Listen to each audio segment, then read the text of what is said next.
Bienvenue pour cette nouvelle séquence des paroles de la vie éternelle. Entre le moment de la résurrection de Jésus-Christ et le moment de sa montée au ciel, il y a eu un espace de temps qui s'est écoulé. Pendant cet espace de temps, Jésus a fait beaucoup d'apparitions à ses disciples et il a continué à leur apporter son enseignement.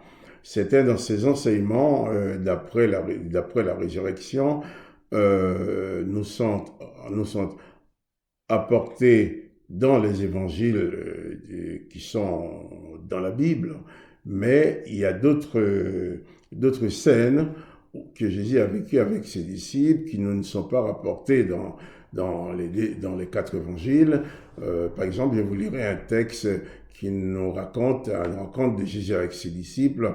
J'ai lu ce texte dans un livre qu'on appelle La sagesse de Jésus-Christ, mais c'est un livre qui nous est malheureusement pas rapporté dans la Bible, et pourtant qu'il y a beaucoup de choses, beaucoup d'informations, et qui auraient été très importantes pour tous ceux qui lisent la Bible. Je vais lire d'abord dans l'évangile de Jean, chapitre 21, à partir du verset 4. Et Jean, chapitre 21, verset 4. Le texte nous dit: le matin étant venu, Jésus se trouva sur le rivage, mais les disciples ne savaient pas que c'était Jésus. Jésus leur dit: enfants, n'avez-vous rien à manger? Ils lui répondirent: non. Il leur dit: jetez le filet du côté droit de la barque et vous trouverez. Ils le jetèrent donc et ils ne pouvaient plus le retirer à cause de la grande quantité de poissons. Alors, le disciple que Jésus aimait dit à Pierre: c'est le Seigneur. Et Simon-Pierre, dès qu'il eut entendu que c'était le Seigneur, mit son vêtement et sa ceinture, car il était nu, et se jeta dans la mer. Les autres disciples vinrent avec le bateau, tirant les filets pleins de poissons, car ils étaient éloignés de terre que d'environ 200 coudées. Lorsqu'ils furent descendus à terre, il vit là des charbons allumés, du poisson dessus et du pain. Jésus leur dit: apportez des poissons que vous venez de prendre. Simon-Pierre monta dans la barque et tira à terre le filet plein de 153 grands poissons. Quoi qu'il y eût tant, les filets ne se rompit point. Jésus leur dit: venez maintenant, venez manger. Et aucun des disciples n'osait lui demander: qui es-tu, sachant que c'était le Seigneur. Jésus s'approcha, prit le pain et leur en donna. Il fit de même du poisson.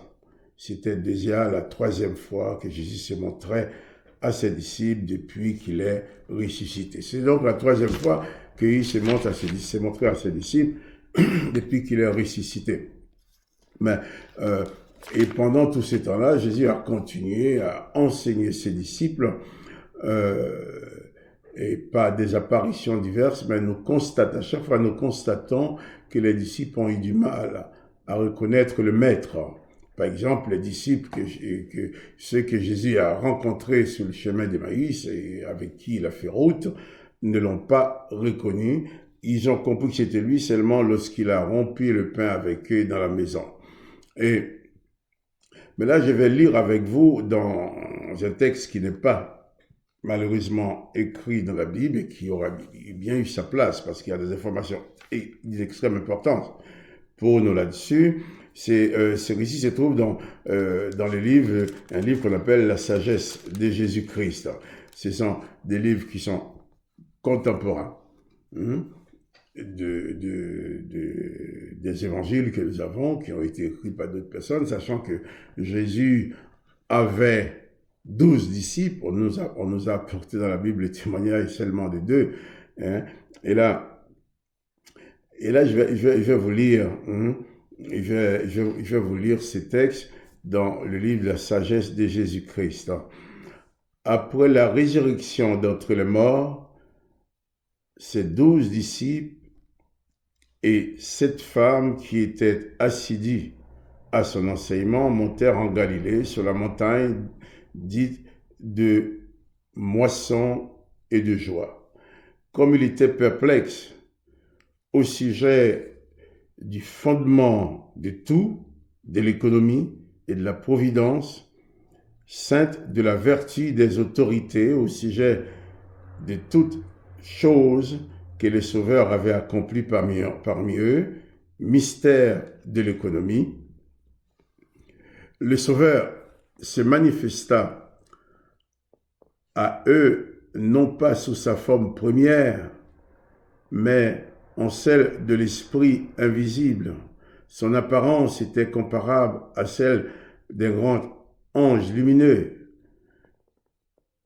Je ne puis décrire son aspect, nulle chair mortelle ne peut en être le support, sauf une chair parfaitement pure, d'un caractère spécifique comme celle qui nous l'a fait, comme celle qui nous l'a fait connaître sur le mont dit des Oliviers, en Galilée.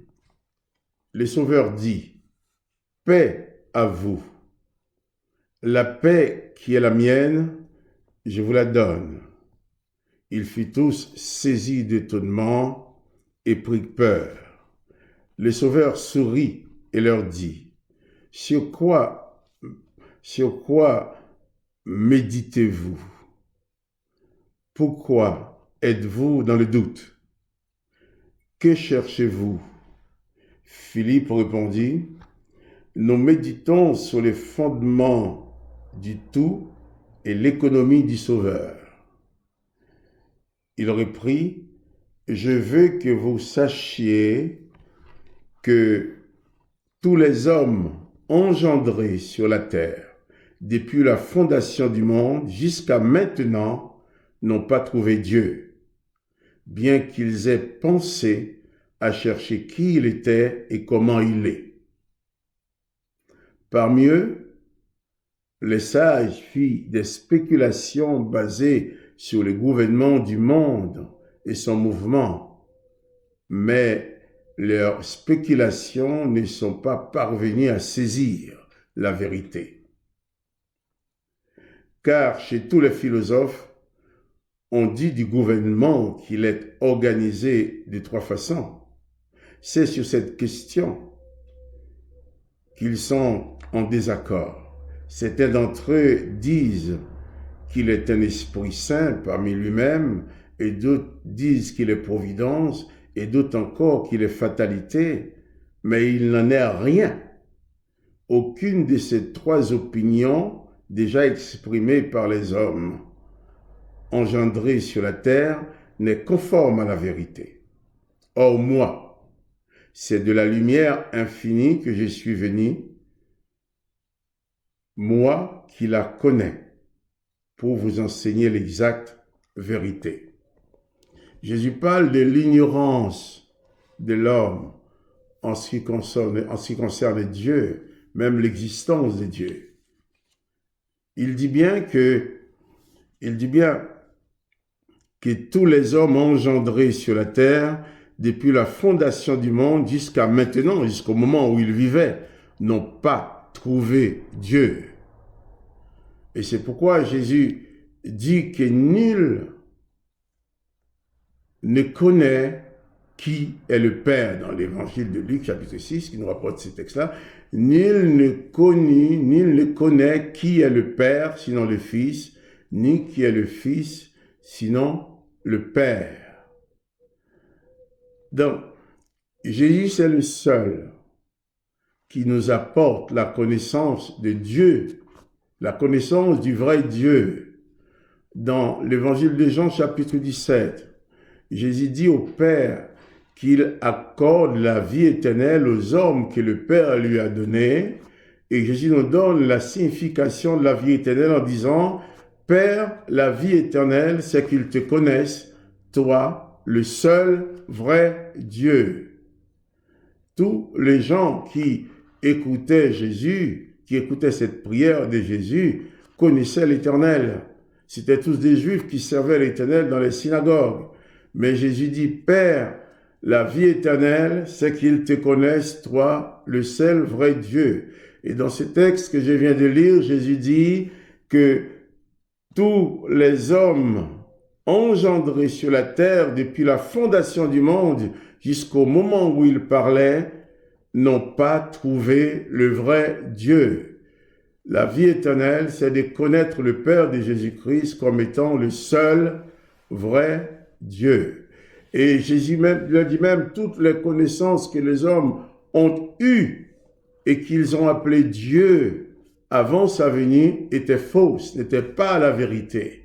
Il n'y a que Jésus qui nous apporte la connaissance du vrai Dieu, le Dieu d'amour, le Dieu de grâce, le Dieu de bonté, le Dieu qui ne traite pas les hommes selon leurs péchés, le Dieu qui n'accorde pas la bénédiction en récompense de quelque chose, le Dieu qui nous sauve par grâce. C'est Dieu au nom duquel Jésus a prié en disant « Père, pardonne-leur car ils ne savent ce qu'ils font ». C'est Dieu qui ne se met pas en colère pour faire que la terre engloutisse les hommes. C'est Dieu qui n'est pas jaloux, ou qui n'est pas jaloux de sa gloire, qui a donné sa gloire à Jésus-Christ. Et dans Jean 17, Jésus-Christ dit « Je leur ai donné la gloire que tu m'as donnée ». C'est Dieu qui nous ordonne pas de nous tuer les uns les autres. C'est Dieu qui n'ordonne pas de vengeance. C'est Dieu qui n'est pas un Dieu qui fait couler le sang humain dans toutes les circonstances.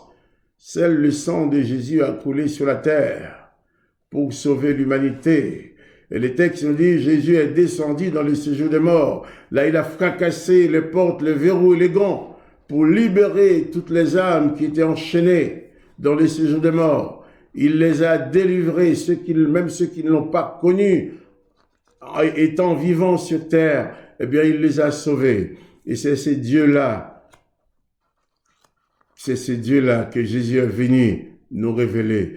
Et c'est en ces dieux-là que je crois, que nous devons croire, le Dieu de la grâce, quand Paul, qui lui a servi le Dieu de la colère, le Dieu de la vengeance, l'Éternel, le Dieu de la vengeance, le Dieu de la colère, Paul l'a servi avant d'être touché par Jésus-Christ. Et Paul va appeler son ministère au service de l'Éternel le ministère de la mort. Et son ministère au service de Jésus-Christ, c'est le ministère de la vie. C'est Paul qui va dire, eh bien, avant, il y avait des condamnations pour les hommes, mais maintenant, il n'y a donc aucune condamnation. Dans Romains chapitre 8, verset 1er, il n'y a donc maintenant aucune condamnation pour ceux qui sont en Jésus-Christ. C'est Paul aussi qui va dire aux Éphésiens, c'est par la grâce que vous êtes sauvés, que nous sommes sauvés par les moyens de la foi. Cela ne vient pas de vous-même, c'est le don de Dieu. Ce n'est point par les œuvres, afin que personne ne se glorifie. Si vous êtes sauvés par grâce, c'est pas vos œuvres qui vous sauvent.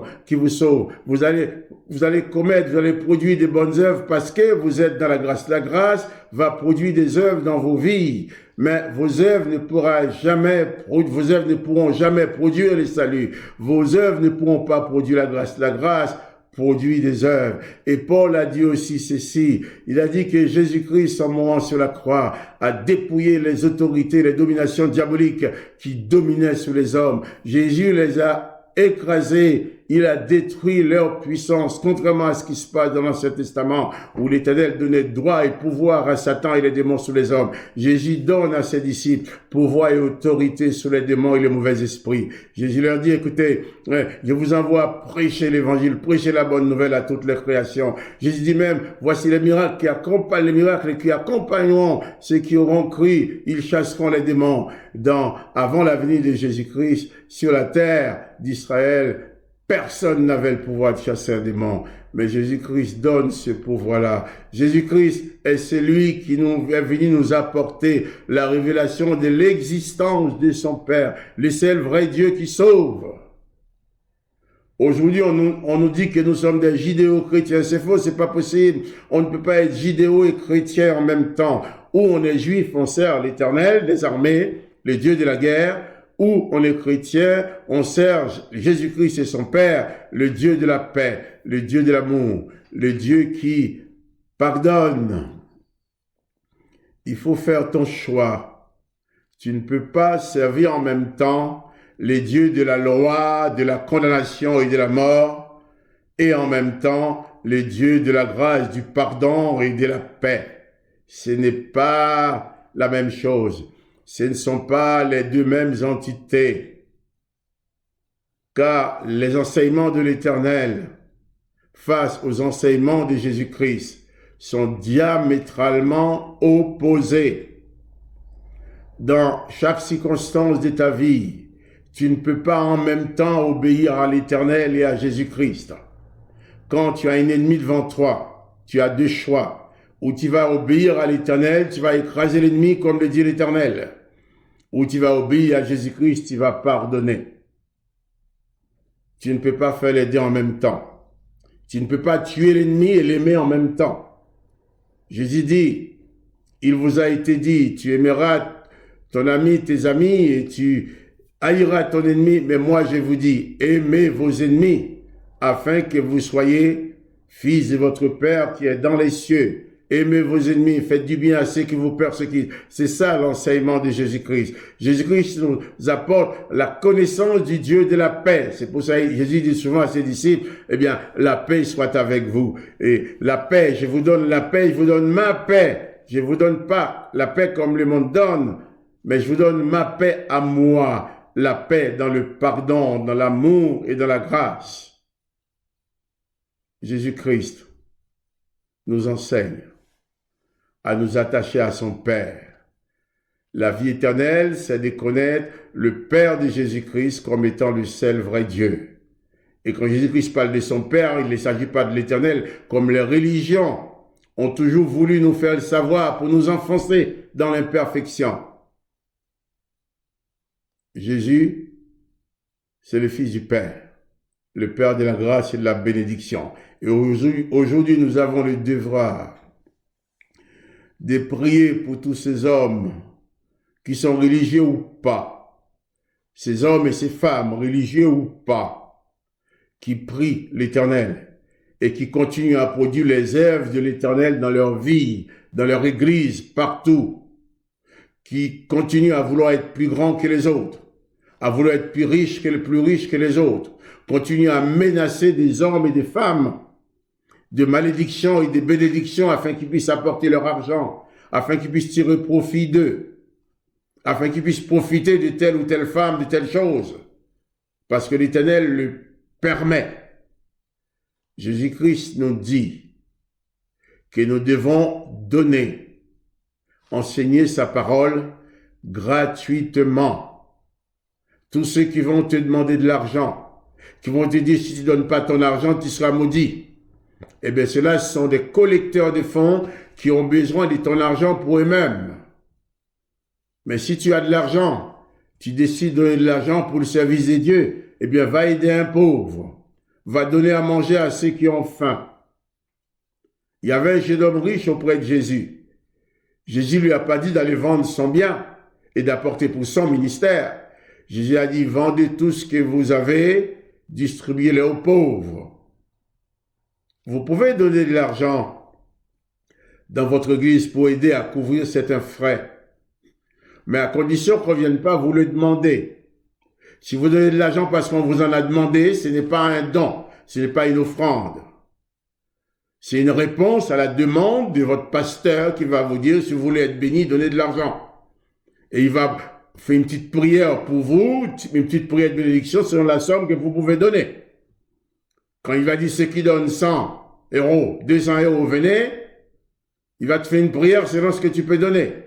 Ou la prière de la bénédiction du Christ n'est pas à vendre. Donnez votre argent pour l'œuvre de Dieu sans que on vous le demande.